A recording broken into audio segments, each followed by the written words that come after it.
As the Nintendo Switch Online library of classic games gets ready to potentially make the leap into the next generation with the Switch 2, everybody's predicting what systems Nintendo will add to the new hardware. Will we finally start seeing GameCube titles show up? What about the TurboGrafx 16 or Neo Geo? Is it too much to ask to get the Nintendo DS?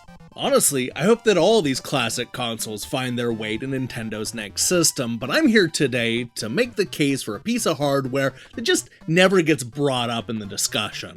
A piece of hardware that Nintendo all but refuses to even acknowledge. It's a system that could certainly be called a portable, but it's definitely not a handheld system. That's right, I'm here to say that it's time to add the Virtual Boy to the Nintendo Switch Online. Okay, look, I get it. To most people, the Virtual Boy is little more than that goofy system that Nintendo released in the mid-90s that flopped. It's a joke. Critics hated it at the time, and nobody talks about it today.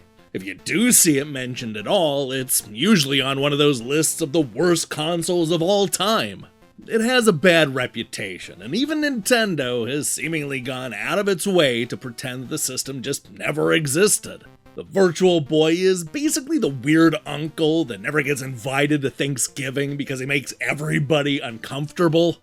Look, it's true that the system was Nintendo's first massive flop as a maker of game consoles. They had just come off of the unprecedented success of both the Nintendo Entertainment System and Super NES, and let me tell you, the Game Boy defied all expectations by selling even better than some of the home consoles. With the Nintendo 64 getting pushed back a full year in the 16-bit generation on its final legs, Nintendo figured that they had another winner on their hands when they released the Virtual Boy in 1995. This was going to be the next big thing from a company that could do no wrong. But that didn't happen.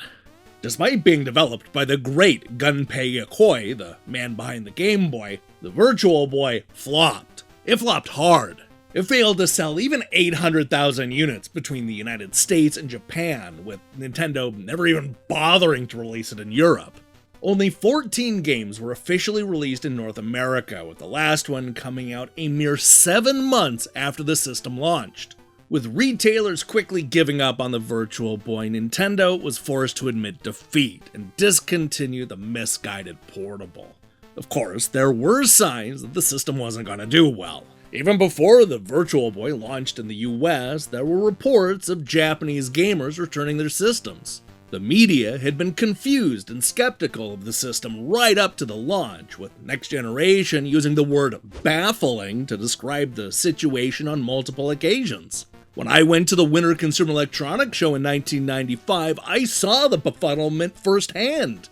I witnessed long lines of excited people who came out of the demonstration both confused and disappointed. And that was all before they saw the $180 price tag, which would be close to $400 today. All signs pointed to disaster. Luckily, Nintendo was able to avoid what could have been an even worse disaster by having the Nintendo 64 waiting in the wings. Instead of dwelling on the death of the Virtual Boy, they were out there promoting their newest hardware, showing off that weird controller, and introducing the world to the greatest killer app of them all, Super Mario 64. With all eyes on the next generation console war and Nintendo's 64-bit games, the Virtual Boy was quickly forgotten about and rarely mentioned. And that is how things have remained for nearly 30 years. When Nintendo reminisces about the 1990s, they focus exclusively on the Super NES, the Nintendo 64, and the Game Boy Color. Nary a word about the Virtual Boy.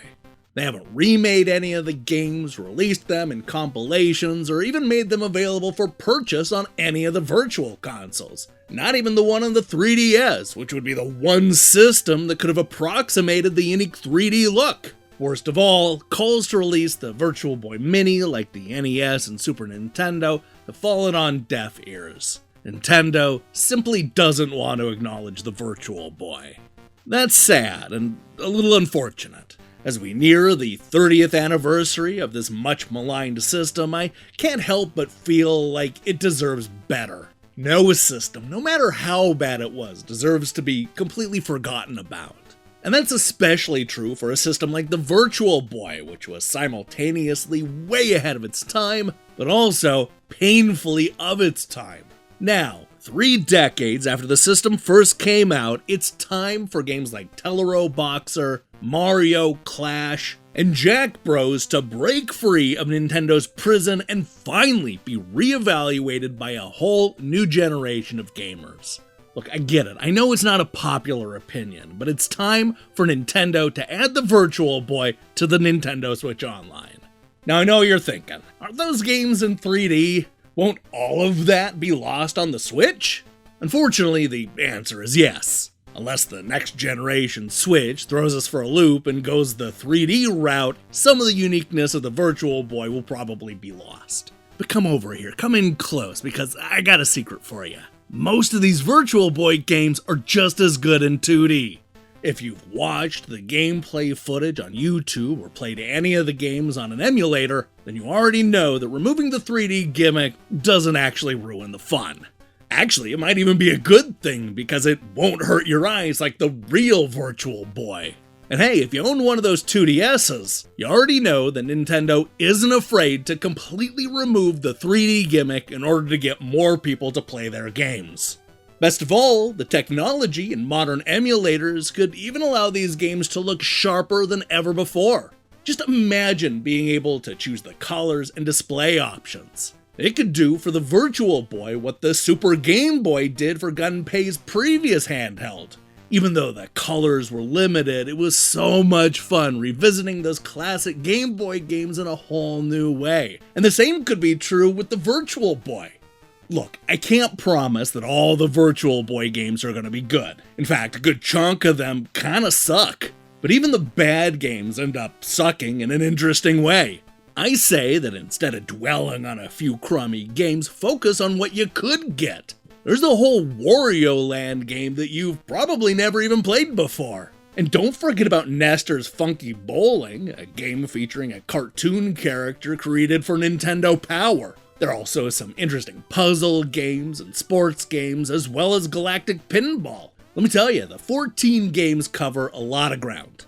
And who says that Nintendo even has to stick with American releases?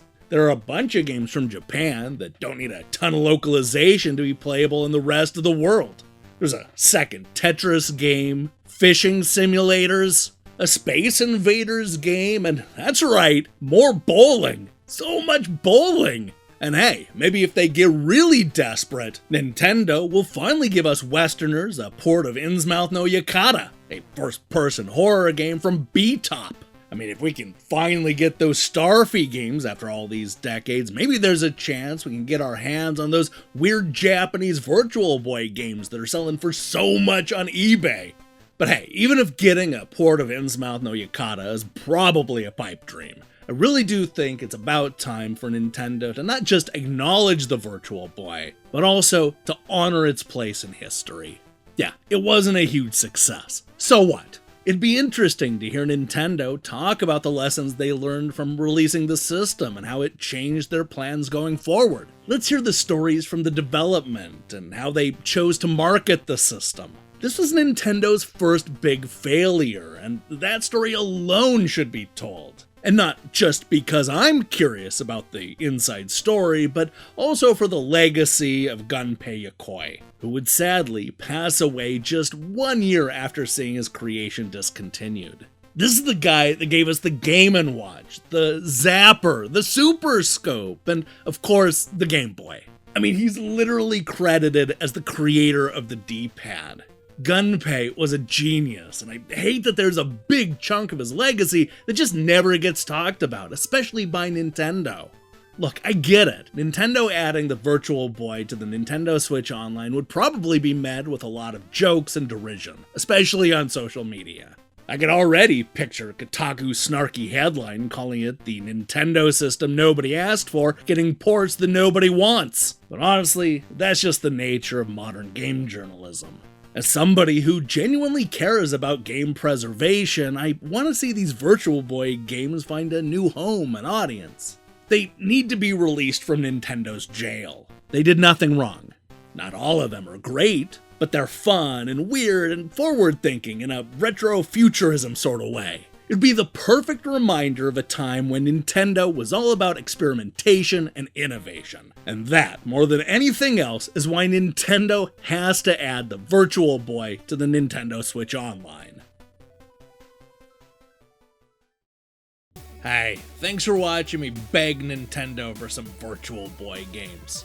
Who knows, maybe I convinced some people that game preservation is good, even for the so-called bad systems. Or maybe I didn't. Here's the question for you, I guess. What system should come to the Nintendo Switch Online next? Look, I get it. Everybody's gonna say the GameCube, or the Wii, or maybe the DS. Personally speaking, I want to see some of the smaller systems have a shot, like the Neo Geo Pocket Color, or the Lynx, or even the Virtual Boy. Go ahead, let me see your picks in the comments below.